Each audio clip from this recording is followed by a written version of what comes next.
I'm Aaron Graber with Ventrac, and today we're mowing this huge hill.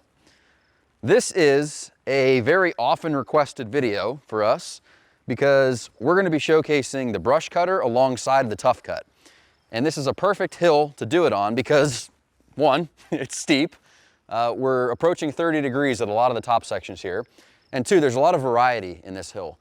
I just walked past a tree that's 2 to 3 inches wide, and we have a lot of saplings and overgrowth here, so they're going to be really good to showcase the brush cutter. The question we get is, what's the difference between the brush cutter and the tough cut?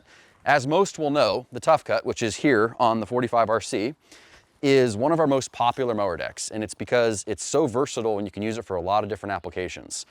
The brush cutter is fairly new for us. We just launched this, and it's kind of like the tough cut, except it takes it to the extreme. The big difference with the brush cutter is that it's capable of handling heavier brush, and that is what we have on this hill. We've got a lot of trees that are probably 3 to 4 year old trees. We're at a warehouse distribution center, so it's an industrial property. It's not a typical residential area or municipal green space or anything like that that's going to require fine turf care. But this is an area that needs maintained. We're gonna mow a lot of this hill with the tough cut because it's capable of doing most of this hill. There's some areas on this hill that are gonna be nice for me to not have to operate on, so I'm gonna jump off the tractor and remote control it, and then we're gonna switch to the brush cutter to clean up some of that heavier, dense brush at the very top and in some of the pockets around. If you forced me to answer which machine I would have to do this hill if it was only one tractor and attachment, and I had no option to have extra accessories or attachments here, then I would go brush cutter because it's the ultimate in capability. Now I say that, the problem that would present for me is that it would take me longer to do most of this hill that is just grass versus using the tough cut because the tough cut's wider and more productive. But that doesn't mean the brush cutter is bad at cutting grass. In fact, if you go into a pure grassy area, there's actually a little bit more lift to the brush cutter blade setup, which means your grass processing is gonna happen even better than the tough cut. What you'll notice with the tough cut is in grassy areas or brushy areas, it snips things off and lays them down and then keeps right on going, which is great for getting the job done. But if you're a little bit more worried about the aesthetics or chopping that material up so that it biodegrades faster, then the brush cutter is actually better at that, even in a grassy situation. Cost is basically no concern between these two decks because they're about the same. So if you're choosing one versus the other, then you can throw that out the window. It's not enough to make a difference one way or the other. The other biggest thing I would say about comparing these two decks is the long-term durability. If all you're cutting is grassy areas with a little bit of light overbrush, then the tough cut's gonna last and be a durable deck for a very long time. If you switch to the brush cutter, that durability skyrockets and you're able to use the deck consistently without replacing as many parts and maintaining it to the highest degree. Now I'll give you my personal take on this question. I think just like most of the attachments in the Ventrac range, this is just another tool that slots into a very specific place and has a use case all on its own, which is why if I was a professional contractor running a Ventrac or a Ventrac fleet of equipment, I would definitely have both of these decks because there's a time and place for both. It's also worth saying that by the time you invest in one tractor, adding both of these decks really isn't that much further of an extension to stack on. And you can take both of these decks on one trailer pretty easily because they nest in, they're nice and compact, they're not too crazy to manage or load up. The best way that you could manage this property, in my opinion, would be to bring a tractor in both of these decks, use the tough cut in every place that you could, and then go back with the brush cutter and clean up all of the edges and overgrown areas that are a little bit too big for the tough cut. That's how we're gonna do it today, and we're gonna make all that progress first with the tough cut. For video purposes, I'll probably switch back and forth more frequently than if I would be trying to tackle this in the most efficient way possible. But at the end of the day, the process is going to be very similar. One other point of mention is that we do have the brush cutter on a tractor with dual wheels because we need that tractor to have the extra stability because of the slope of the hill. If you were trying to be as functional as possible for the aesthetics or chopping up material, then you'd want to be on single wheels with the brush cutter because it's not wide enough to cover the duals. If I was mowing a purely grass field because I only had one deck and I opted for the brush cutter because of that, then what I would want to do is switch to single wheels until it got to the point where I absolutely had to be on duals because of the steepness of the hill. I'm not going to go any deeper into the technical parts of each of these decks for today because we want to keep this short enough we can just start getting to work and showcase these things in action. Be sure to check out the simple starts and our web pages for these two decks. We have fantastic user manuals and access to parts diagrams to make it very easy to own and operate either of these machines. All right, I'm done talking about these two decks. It's time to use them. They're both on tractors, they're ready to go. We're gonna start tackling this hill and then we'll come back and talk about it when we're done. So first pro tip of the day before we get started is the hydraulic flip up on the tough cut.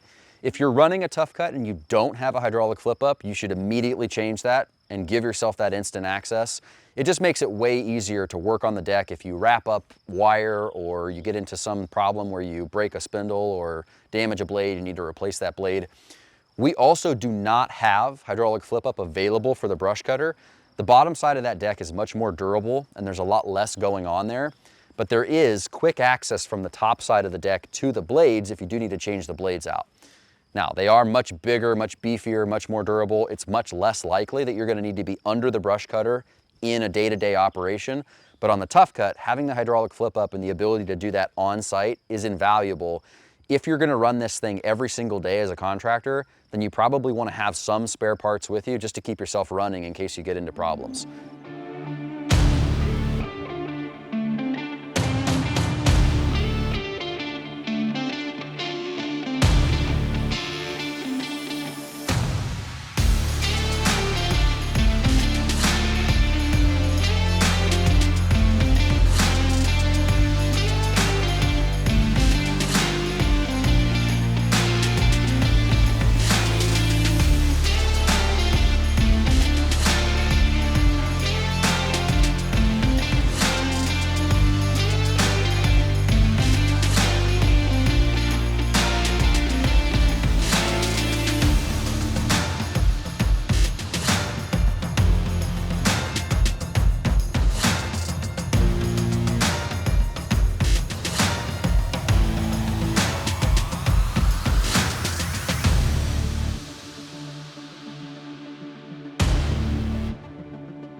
All right, we're only like 20 minutes in and I'm already at pro tip number 2, switching to the standard 4520 Pro. The last thing we did with this tractor was loader work, and I was definitely noticing more slipping on the hill than I would have expected. So we've now reduced all of the tire pressure, and also something that's a little less known, when you have a suspension seat on a tractor, it actually makes a significant difference how high you sit. This seat has a lot of travel to it. So oftentimes when I'm on a hill like this that's right up to that 30-degree mark, I'll let a little bit of the pressure out on the seat, which I have done now, and that's gonna drop me a little bit lower into the operator station, give me a better CG. And it's not something that's so critical on the hill like this because you're never really traveling at high speed to notice all of those bumps. So the suspension seat doesn't help you a whole lot anyway. I always let the pressure out enough to get me as low as possible. It just gives me even better traction.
All right, we are done with this hill, and just in time because it's pouring rain, so it's time to quit.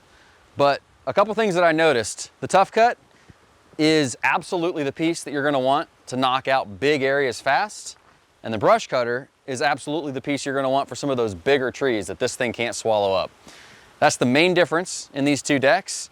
And the fact that they're on these two tractors makes them also very different. The 45RC, because you have the operator off the machine, does an incredible job when you get to the top of this hill and it gets even more steep and it's a little bit on the edge. The 4520 is obviously a great platform, but the 45RC gives you that little extra bit of confidence. What you didn't see on this hill until we started cutting things down was some of the vertical rain ruts that are in it from construction. And that can be the type of thing that's really unsettling when you're actually driving the machine. So to be able to be on the RC and standing down here on the flats, just watching the machine work, is a welcome change in those situations. If we missed anything, and I'm sure we did, please leave your questions in the comment section below about the difference between the Tough Cut and the brush cutter. We'll be sure to get back to you. And if you have any other questions beyond that, be sure to hit the website at ventrac.com and check out more future videos on these two attachments, these two tractors, and everything else that we do. It keeps raining even harder, so we're gonna call it a wrap. That's it, we're done. See you next time.